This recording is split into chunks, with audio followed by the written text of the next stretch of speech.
इंदौर के भागीरथपुरा में दूषित पानी से हुई मौतों के बाद सियासत गर्मा गई है।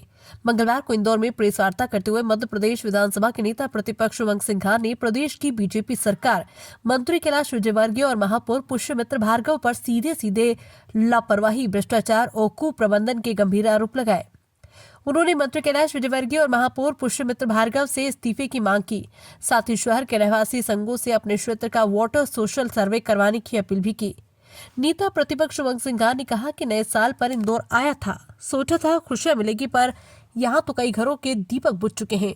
सिंघार ने बीजेपी सरकार पर हमला तेज करते हुए कहा कि इंदौर में पहले चूहा कांड हुआ और अब दूषित पानी से मौतें, फिर भी सरकार सोई रही। स्वास्थ्य और पर्यावरण के मोर्चे पर प्रशासन पूरी तरह नाकाम है। उन्होंने तंज कसा कि इंदौर को 8 बार स्वच्छता का अवार्ड मिला, लेकिन अवार्ड कैसे लिए जा रहे हैं, अब जनता सब समझ रही है। नेता प्रतिपक्ष ने इंदौर नगर निगम पर सीधे सवाल दागे। उन्होंने कहा कि शहर में सड़कें खोदो फिर बनाओ, ब्लॉक उखाड़ो फिर लगाओ जैसी कार्यशैली नई परंपरा बन चुकी है। ड्रेनेज घोटाले से लेकर फर्जी बिल तक हर जगह भ्रष्टाचार हावी है। सिंघार ने आरोप लगाया कि कुछ बीजेपी पार्षदों की आलीशान बंगले और स्विमिंग पूल इसी भ्रष्टाचार की कमाई से बन रहे। उन्होंने नाम लेते हुए पार्षद और MIC सदस्य मनीष शर्मा को कटघरे में खड़ा किया।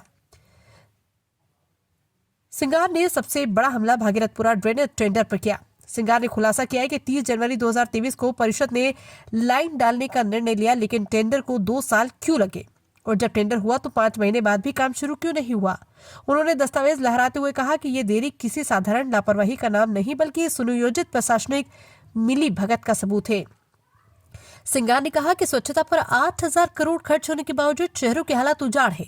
ये विचारों और व्यवस्था की पूरी तरह शून्यता है। उन्होंने मांग की है कि पूरे घटनाक्रम की हाई लेवल जांच हो और जिम्मेदार अधिकारियों और जनप्रतिनिधियों पर तत्काल कार्रवाई की जाए। वहीं 11 जनवरी को राहुल गांधी के इंदौर आने के सवाल पर उन्होंने कहा कि इस बारे में जानकारी मिलते ही दौरा कार्यक्रम बता दिया जाएगा। साथ ही कहा कि कांग्रेस पार्टी भी अपनी ओर से पीड़ितों को मुआवजा देने के पहलू पर विचार कर रही है।